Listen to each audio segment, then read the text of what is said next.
So a few years back, I was watching some TED Talks that Penn State was doing. They were streamed live, and I clicked on, and I wanted to see a talk in particular that was being delivered by a professor at Penn State, a new professor, on death.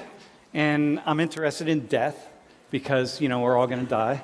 And I clicked in, and I thought, whoa, okay, that's really fascinating. I should have this person come to this class and do that same talk. And then I just never did. And then the next semester happened, and I kept saying, you know, I would see things around campus, and I could say, I got to bring her in, and I never did. And then I got an email asking if I could publicize an event and or a summer program that's happening in May down in Philadelphia. And I said, you know, better yet than publicize, why don't I bring you in? And so that very professor is here today, and I wanted to introduce you to Dr. Janine Staples. And I said, you know, just come in and sell the program and just bring your cool energy into the room. Tell us something about this. Hi, I'm Janine Staples. I am Associate Professor of Literacy and Language, African American Studies, and Women's Gender and Sexuality Studies. I founded and produced a course called the Philadelphia Urban Seminar. We offer it out of the College of Education. And I produced this course as a response to the prevalence of white supremacy and white supremacist patriarchal ideology in particular.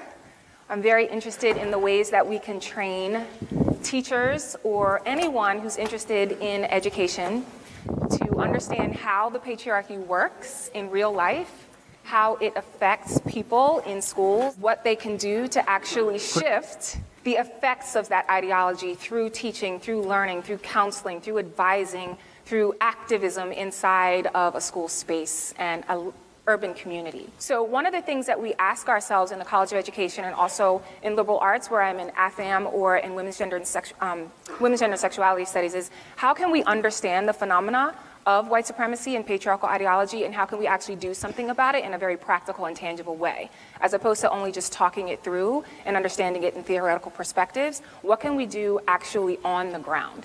And the way that you can move in terms of creating shift and creating change is by understanding the effects of the ideology. How does it change people's lives? How does it change contexts? And then figure out where you fit in to interrupt that process. I have this idea that if in teaching this class, I could get a lot done if I, for example, just got people to establish new friendship groups. Yes. Or if I got people to date across ancestry boundaries.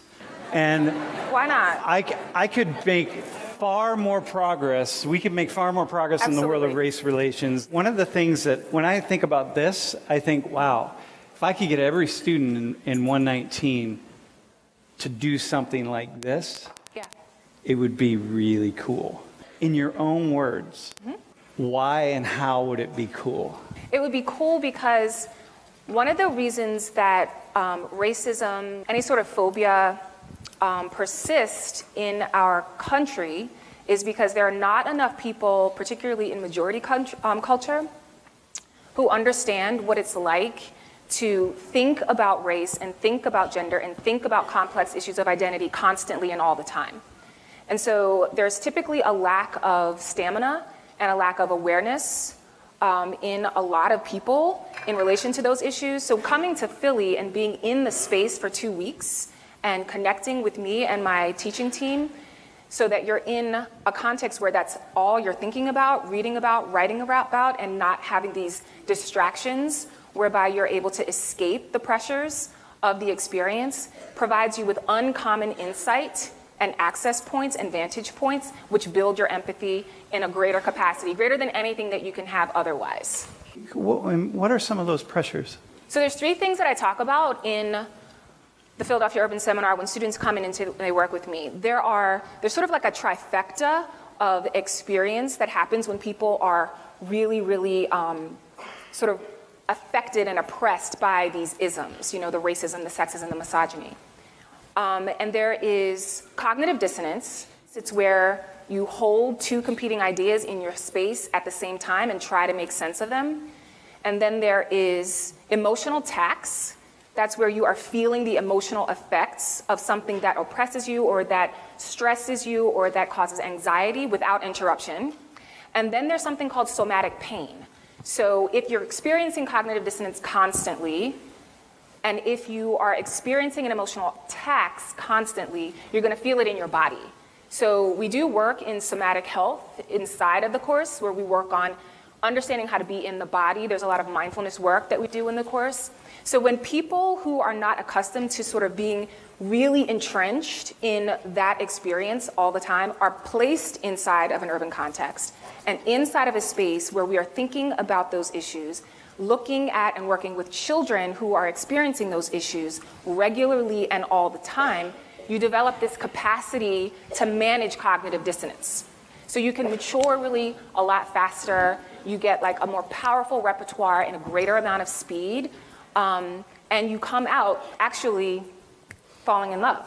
It's so interesting that you would mention love, because it's typical that when people start out with me in the beginning of the 2-week experience, there's a lot of strangers in the room, but by the end of the 2 weeks, inroads into all that we have access to when we grow up empathetically to other people's experience, people end up falling in love. One of the things that I find in teaching this class, and so there are a lot of folks here who haven't spent time in poorer areas, be they rural or urban, and we have a lot of international students. Right. And so we find these ways to separate ourselves from the inequality that exists. So paint a picture for people in here, because you're going to be able to do this much more effectively than I would, of a poor school. Because, we live, and I'm going to contextualize this just a little bit more, right? We live in this world of achievement ideology. So if you work hard, you're going to get ahead. And even if you go to a poor school, you just got to work a little harder. And in the end, we may not be at the same place in the starting line, but, you can catch up and you can move forward, right? Well, a lot of people who have never been to an urban context or lived in an inner city, especially in a very socioeconomically depressed space, have a lot of assumptions around what constitutes misery or happiness inside the space. And so there are a lot of preconceived notions that come. Honestly, typically when people come into the city with us and actually are assigned to a school and work with kids for those 2 weeks, they find that you can grow this space of awareness around how people get happiness done inside of really complex areas.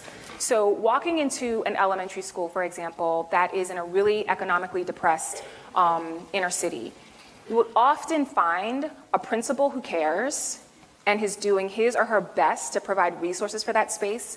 You'll find parents who come every day to check in with their teachers, to check in with their children. You'll find teachers who are vetted veterans, and you'll find children that are happy. So a couple hours ago, I was on the phone with my colleague and friend in Haiti. Mm-hmm. People go to Haiti and they just, the first thing they come back with is the first thing they talk about is the poverty. When you spend time there and you really meet people, that's not the first thing you come back with. And I think one of the things that I see in the United States is that there's this big gulf, because we don't meet, we don't engage, and so that all we can see are the differences instead of the similarities. Right, and I want to be clear, of course poverty is a problem, but one of the things that I like to fight against in relation to this course and in the context of this experience is to really disrupt the idea that anything associated with blackness, with brownness, is detached from laughter, happiness, health. And so me emphasizing the value that you could find in a poor area or in an under-resourced school is me emphasizing that there is wealth and abundance everywhere, even if it is outside of whiteness, sometimes especially if it's outside of whiteness. Hey, so can you just say something more about our immensely unequal education system? What a lot of people don't realize, especially if you come from an advantaged background and if you've had lots of support structures moving you through an educational system, you're not clear that there's actually a pathway from K-12 all the way up through college, and there are systems in place and there are structures in place, there are supports in place that actually move you forward within that context so that you can arrive at these places.